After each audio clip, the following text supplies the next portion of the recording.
Alright, guys, welcome to the very last episode of Headshot for this season. It's been an amazing season. We got some interviews coming up, we got some wrap ups, some talks with obviously the admins, and just general GG's to everybody, and welcome to Headshot.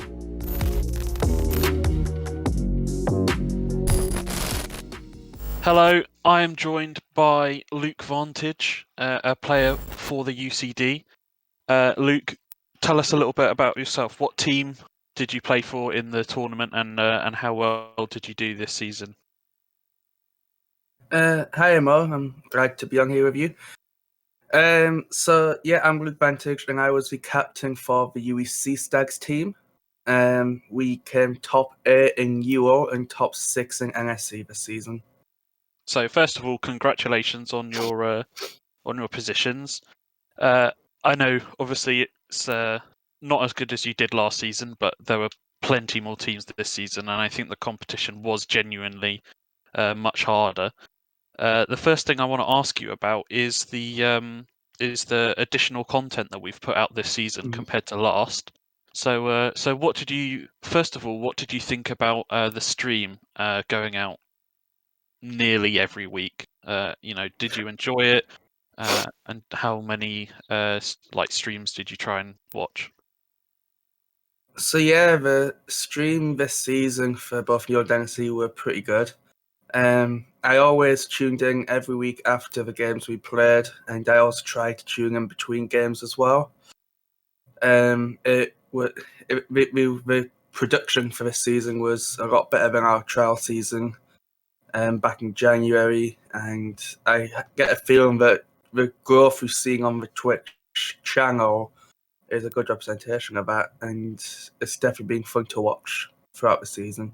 Yeah, definitely. And touching upon that growth as well, I feel like a lot of that was because of all of the YouTube content that we put out, the trailer, the top fives, and the headshots. All of that has been done by Black Jacket Media.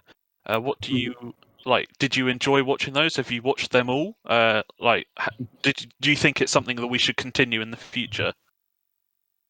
Yeah, so they're definitely really good. From the trailer that gets people hyped up, the top fives that happen every week, it keeps people invested, even when there's no games currently on. The headshots, it gives people an insight into the league. It lets people sort of keep up to date with it, even those who aren't necessarily playing in it. And I think something that was really good were the interviews of the captains just before as well, sort of just to hype up the grand finals a bit. But I definitely do agree. I do think there is a correlation between the YouTube content and the Twitch growth, and I think they can both sort of thank each other from that. Yeah, definitely. We put a lot of the YouTube content on the stream as well in downtimes to kind of fill any voids in breaks or technical difficulties or whatever. And yeah, so we genuinely had a lot of people watching it, even though the views on the YouTube channel might not display, they might not show just how many people have actually watched that content. So yeah, it's now the end of the season. Obviously, we've had our two finalists and our two champions for Newell and NSE. Thinking about next season, what kind of things are you looking from us as a player? What do you want in terms of a competition next season? So I don't think there's too much else that as sort of on the base level that we can ask for as players. Just because the league's being provided by you at the moment, that we've got the stage there to play on, and that's sort of that's a main thing that we sort of need to do this. I would definitely say maybe sort of trying to find a permanent caster is probably one of the top things for those who are on live stream. It can sort of be disheartening at times to be told you're on stream then not make it because you have There's no casters available, and some people do like being on stream because we like to sort of have that stage where people can watch them and see what they've got and stuff. Especially early in the season when people might have that feeling deep down that they're not going to make it past the first few weeks. Yeah, I think our casting situation definitely got worse towards the end of the season, which was a shame. But yeah, obviously next season that's something we really need to improve upon. We need to try and get people who are invested into the entire season, and yeah, try and get the same people so that everyone knows what's going on. Right, I'm just checking if I have any more questions for you. How did you actually enjoy playing this season? Did you think the tournament format was good and yeah, things like that? So, in my opinion, everything on the tournament end was fine. I enjoyed the format. I enjoyed sort of how it was all organised and set up. So yeah, I think I enjoyed the UCD this season.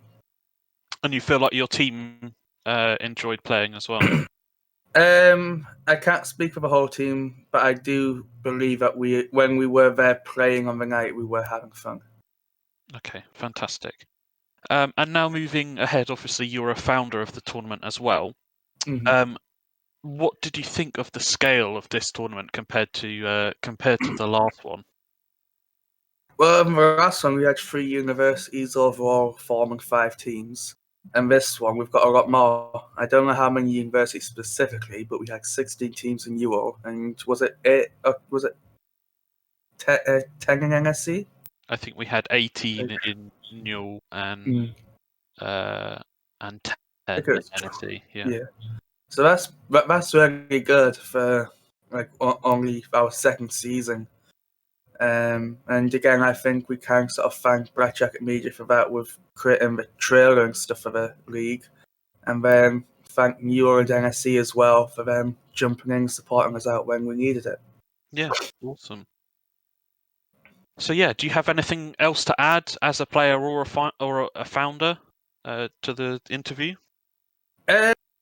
Yeah, it's more just to sort of say congratulations to the teams who won this season, SNG and Chichester, and sort of just a big thank you to everyone else for joining in. I said this all when casting the grand finals the other day, but yeah, just a big thank you to everyone who came along, took part. Big thank you to Black Jacket Media. Your work was amazing. It's been really good to watch all the content in the downtime, so we really appreciate that. And also thank you to you and Texmo for running the league for us this season. Well, of course, everyone is welcome. We, me and Tex have tried to make it the best that we can, but you know, he's unfortunately he's had work recently, so I know they're paying all too well. yes. But yeah, we've had our hiccups, but we've tried to make it as best as possible. Well, thank you very much for taking your time to do this interview with me. You're welcome. Yeah. Thank you for having me on. No worries. Hey guys, I'm joined with Rayless today for another captain's interview. Rayless, obviously you're the champion of NSC, and you were the runner-up in the Newell tournament as well. How did you feel that the two tournaments compared to each other? I mean, to win an NSC one was something we were happy about anyways. It's like we sort of expected it. Looking at the teams, we thought we'd know everyone in there. We've beaten everyone in there. It should be something that should be fine. But the newer one, I think, coming second is still good, but we're still a little bit disappointed. Like, because we know we won the first 3-0. Fair enough, they were cold coming onto the game, but then there were some chances in the other second grand final or in the second stage of the grand finals after the bracket, so we thought, hey, we should be winning this quite well, and sort of threw away at certain parts, but overall still happy about the performance. Yeah. So yeah, that kind of goes on to another question. After you really convincingly won the first best of 3 to initiate the bracket reset, what went wrong in the second best of 5? Was your confidence shot, or like how were you feeling? You're gonna have to repeat that question. My cat has decided to walk in front of my camera. I'd say confidence was something we had a lot of because if you're 3-0ing a team which everyone sort of expects you, like we had so many people like saying, "Oh, we're gonna lose. We're not gonna do this. We're gonna get 3-0. It's done. It's over. Whatever." Like fair enough to them. Like as I said earlier, they're coming on the game for the first time that day. They're cold. They haven't exactly had a scrim or anything at all. And to take the 3-0 was still good. But then the second part, as you said, we had the confidence. We just couldn't do well in the first hard point. Obviously, we then came back with another round 11 S&D against them. But I think at times we just, in like 7-8 maps in on that night alone, after a 3-2 win against Sheffield and then a 3-0, we're about 9 maps in. We're still confident, but it's getting to that stage where it's a bit tiring. Mm-hmm. But I think, like in the second season, we were confident, but we just had so many problems where we just either threw the round completely or just chuckled it completely. Like I think that control, like our start on the first round was chalked. We didn't do well in the second round. The fifth round we should have won, but we just didn't play the right plays. So I'd say it's just lacking a bit of confidence at times. But at the start we were very confident until they started to come back into things. Yeah. So in the Newell bracket, obviously you faced SNG already. They beat you 3-1, I think, in the winners' finals. How did you kind of like prepare for the grand finals after that game? Like, because obviously the 3-0 to initiate the reset was incredible. Like, was there any work that you put into it, like studying or anything like that? I wouldn't say studying per se. Like we didn't, but I've watched back the VODs, like because anyway, anytime you cast it over anything, I love just rewatching it. It's a bit of a laugh, bit of a fun time. But no, I think the only other thing we spoke about was trying to get certain players to be a bit more confident. Like I know Wayno in the first series, like in that winners final, like he had some times where he was like a bit shy, a bit nervous. It showed him the Garrison hardpoint where there's so many times he could have done things but he didn't.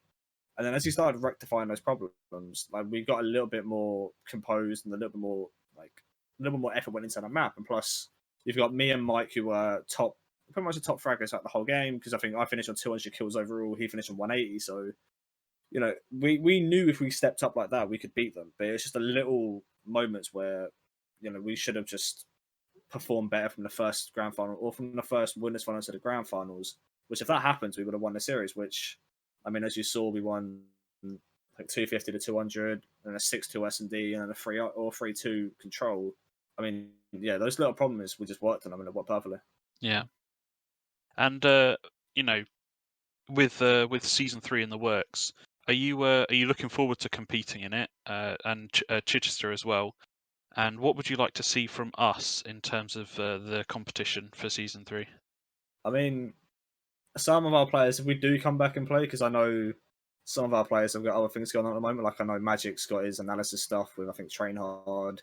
I've got my coaching stuff as well. That's the same as Mike as well, so he's coaching as well.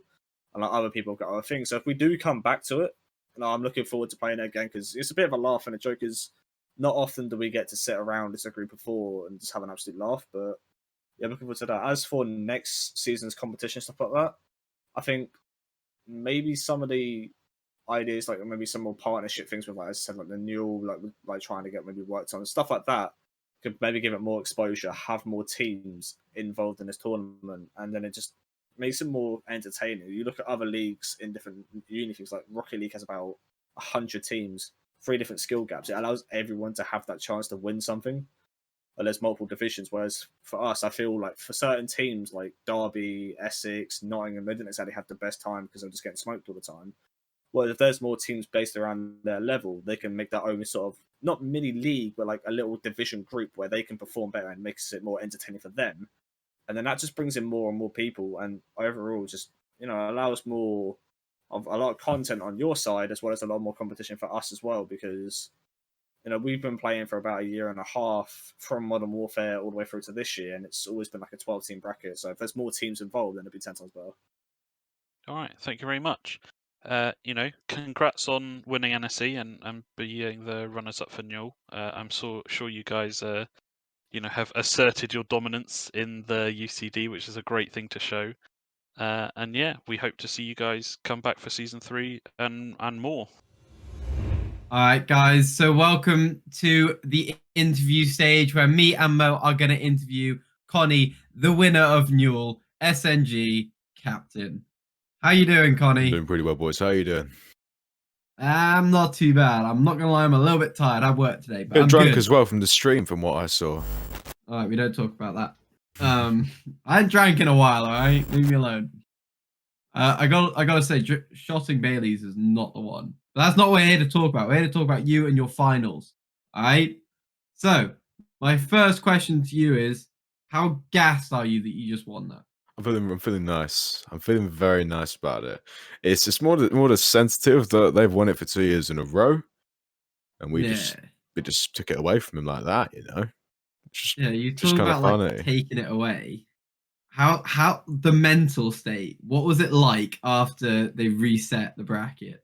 Actually, when you guys clearer. lost that? Actually, a lot clearer than the first best of 5. Because going into the first best of 5, after we gave them the benefit of the doubt and the map 1 replay, and we got smoked, we were like, yeah, none of us are just clicking right now. So it's just going to be like a breeze for them to get through those first 3 maps. We started turning up a little bit in the checkmate control, where we pulled back 2 rounds, and then they got a nice little 2v2 win against myself and Arium.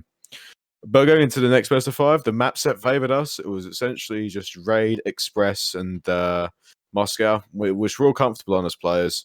But I think it really changed. We won the first Moscow hardpoint because the team that gets that ultimately decides how the series goes. And we got that quite comfortably. Yeah, you guys really smashed it. I was sad to have to leave and had work the next day. I was very disappointed that I couldn't cast the rest of it. But I got to watch the VOD and it was very good to watch. So GG's, first of all. Well played to all your boys. Thank you. Well played, obviously, to Rayless and his boys. But Mo, what do you have to ask? So obviously going throughout the entire tournament, you and Chichester seemed kind of neck and neck. Yeah. Throughout all the initial stages, you know, Chichester were undefeated, but I think you only dropped like 1 map maybe. So people were trying to gauge where you would be put against each other, and no one really knew. And in the winners' finals, when you knocked Chichester out, I think it was a 3-0, yeah? 3-1. 3-1. So yeah, your confidence going into the finals must have been really, really high, considering the initial score. Do you know what, Mo? It was high for about a day, and after that, we're resetting. Like we're going to Chichester in the grand finals, probably. So we got to play them again. We got to study them all over again because we change it up. Credits to them, though. I mean, it was probably one of the best grand finals that I've ever been a part of as a player. The stats don't lie. Mike and Ray dropped around 1.35 KD each in grand finals. So God knows how they lost it. But I looked at those stats as well. They looked very lopsided. Yeah, it was a bit of an odd one. I think you guys, in my opinion, from what I saw, was you guys showed up when you needed to right at the end, whereas they sort of lost maybe a bit of focus. That was our consensus. I mean, a lot of the stats from the first series, we were all in like 0.7s. We weren't really getting much done. There was no pressure being established. We were just sort of running around being chickens. But the second best of 5 was when we really found control. When the raid control, the Moscow hardpoint were 2 of our more comfortable maps. We were undefeated in raid control. We played pretty much every team in it because it's all they pick. Because Garrison was our auto veto and Checkmate was our best one. But Ray we just played every day, played all the time. But I was kind of shaking it when we got to the round 5 in that, and it was a 6v3. But we turned it 6v2. Bear in mind that we actually come back on the checkmate control in the previous best of 5, so we were just begging the point really bad. And we knew where the last 2 were on Driveway and Art, and we just took them out and we're like, yep, okay, 2-1 up. Raid hard point's our worst hard point. Doesn't matter what happens there. Just get us to the Express because we know we're going to do fine there. Yeah, makes sense. Well, you guys absolutely smashed it. Thank you for taking the time to talk to us. That was really nice to hear your insight. GG's, well played and well-deserved win. You guys smashed it. Thank you very much. All right, guys. So I'm here with Mo. We're talking about the season. How do you think it went, Mo? How about a huge change that we just had? Yeah. I think the season went amazingly well. We've had our ups and downs. 100%. Yeah, you know, the production on our end could have been a little bit better in terms of getting people available for the streams. But at the end of the day, we got both finals streamed with amazing viewership.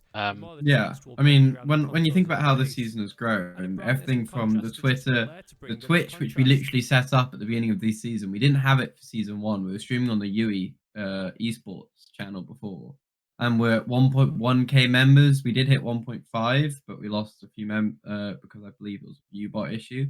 But Twitch has now sorted that for us. But we're still on about 1.1k followers from 0 at the beginning of the season, which is nuts. Yeah. Which is also sort of similar to the Discord server, which has grown immensely. We just set it up before the season again. Before it was obviously very much a closed off league, but we're at 205 members, I can tell you as of right now. Yeah, But, we can only hope that that all of these players, create their uni teams and compete in the next season. Really, that's 100%. I mean, season 3 is going to be exciting. We're not going to tell you Yeah. about that yet. You're going to have to wait until what's coming. But in terms of this season, the sheer amount of teams that we got, unexpected, I think to say the least. We got so many teams. There was 17, I believe, for Newell. Is that right? I think we had 18, and we had 18. 10 for NSE. Which is massive. I mean, that's a lot of teams. That's Yeah. a lot of people. I mean, what's that? That's, Well, I think we had a total of 20 teams, which is that's, 40 players. 40. No, sorry. No, it's 80 players. 80 That's players. 80 gamers. Let's get it. I mean, it's just this community is really awesome. And I'm so glad that it's happened. So that's credit to you guys at home. Legends. Every last one of you. So, do you want to talk about some of the controversies that we've had this season? First of all, Do we have to? I want to touch on the point of free agents and also the issues that we've had with substitutes this season. So first of all, obviously, when we decided that we wanted free agents, we did it so that the tournament could grow. Yeah. And so that even if you didn't have a full team from university, you could still compete. And then, we had the hopes that once you did compete, you got a taste for it, and then you would commit to finding a team within your university. Yeah. Now, it kind of escalated throughout the season, so that free agents started joining teams that needed substitutes after they'd been eliminated, which is not initially what we had in mind, but due to the fact that I think with COD being so new, the free agents were necessary. Yeah. Because lots of universities don't have COD teams because there's never been an opportunity to have a COD team before because there hasn't been a COD league to play in, and the free agents meant that there are lots of players who sort of play COD for fun on the sidelines, but in their esports discords and their video game societies, whatever it may be, I don't know how other universities work, but we have the esports discord.